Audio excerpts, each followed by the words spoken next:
Hi guys, welcome back to the channel. So today I'm going to be taking you through how my bike is set up for my first ever triathlon. So I am doing a sprint triathlon, which is 400 meter swim, a 20 kilometer bike ride, and then a 5k run. So this event is just a warm up for me. My main goal is a half Ironman in the summer. So this is just a test run for that. So let's jump straight in. This is a Trek Domane AL3. It is an endurance road bike which sells for about £1,000. So let's address the elephant in the room. This is obviously not a triathlon bike, and I have no intention on spending ridiculous amounts of money on a triathlon bike unless I actually really get into this sport in the future. So it's not particularly aero, but unless you're trying to win, then who really cares about stuff like that? It's all about just competing in the event when you're first starting out. So before we get into the main stuff, I'm quickly going to go through the course because some of the choices I made are reliant on that. It's pretty simple, just a big loop with only one small rise off about 40 meters.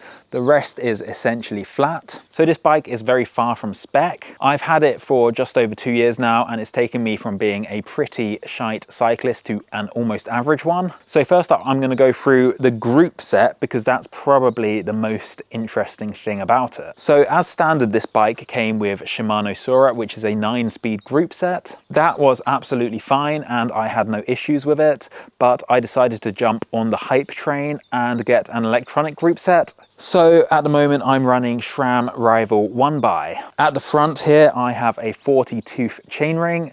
You might think that is pretty small, but for me it's fine. I don't actually spin out till I'm going at around 45 kilometers an hour, and the only time I'm ever going that fast is when I'm going downhill, and at that point I'm probably going to be coasting anyway. Okay, so that's the chainring. Let's move on to the cassette. So here I had a choice to make. I have two cassettes. I have a 10:30 and a 10:36. The 10:36 gives me an almost 1:1 ratio for climbing, but given that the climb in this course is so tiny, I decided to opt for the 10:30 because that has much smaller jumps between gears. So on that one hill, I'm going to have to suffer a low cadence for all of 5 minutes, which is something I can deal with. Okay, so next up is the wheel set. I have two wheel sets. One of them is a road wheel set, the other is a gravel wheel set. So obviously I'm going to go with the road wheel set. More interestingly is the tire choice. I have two sets of GP5000s. One is 30 millimeters, the other is 25 millimeters. I've tried and tested them both out, and to be honest, I cannot feel any difference between the two. So I've decided to stick with the 30 millimeter ones just because that was what was already installed on these wheels and I cannot be bothered to change them. So the seat and seat post I'm running are both carbon. I was thinking about running a slightly more padded seat because the one I've got at the moment is just pure carbon and it's very hard. That's because in a tri-suit, you have less padding than in normal bib shorts. But I did some test rides and I decided to just stick with this one because although it's not incredibly comfy, nothing's really hurting, and this seat has been fine for me and it weighs almost nothing. The seat post as well is my favorite thing. This seat post is the biggest upgrade I've ever made on this bike in terms of comfort. The seat post really gives you quite a lot of flex. I felt far more difference from this carbon seat post than I have from any tire change, any wheel change. So if your bike is uncomfortable, then maybe look into getting a carbon seat post. It might be worth it. All right, next up is these pedals. These are mountain bike SPD pedals. I much prefer these to the road bike style ones, mainly because clipping in and clipping out of these is so easy. All you do is just stamp on the pedal, no fiddling around with trying to slot it into the right position. These are just so much easier. Given that a triathlon has a point where you have to walk in your road bike shoes anyway, I thought it would make more sense to have these on than the difficult to walk in road shoes anyway. There are also some points on the course where it's mandatory to take your foot out the pedals and put your foot down just to check the oncoming traffic. So that's also a consideration because it's much easier to clip back into these than it is with other types of cleats. Moving to the front of the bike, I have my bike computer mounted incredibly unaeroly.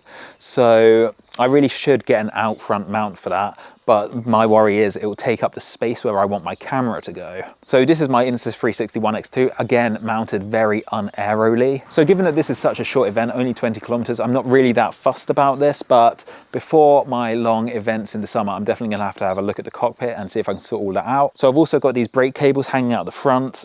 I installed this Groupset myself and I didn't measure these cables correctly, and to be honest with you, I can't be bothered to sort this out. When I need to bleed these brakes, I'm going to make sure I shorten these cables and just sort all that out in one go. All right, so nutrition and hydration. It's only a 20-kilometer ride, which is very short, so for water I'm just going to have one bottle on the down tube.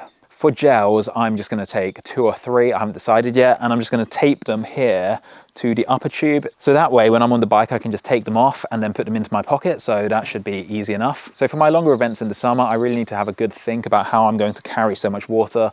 Obviously, at the moment, I only have 2 bottle cages, so I might need to think of something more creative, like a backpack or something. So at the back of the bike, I have my radar. This is pretty cool. It alerts you if cars are coming up behind you.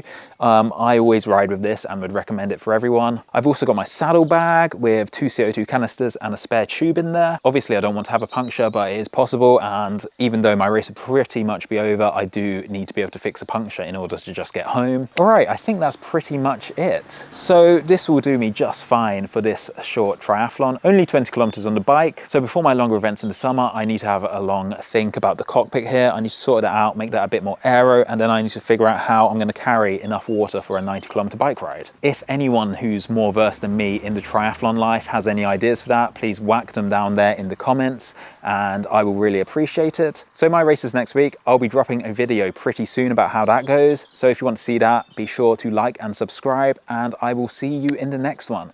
Peace out.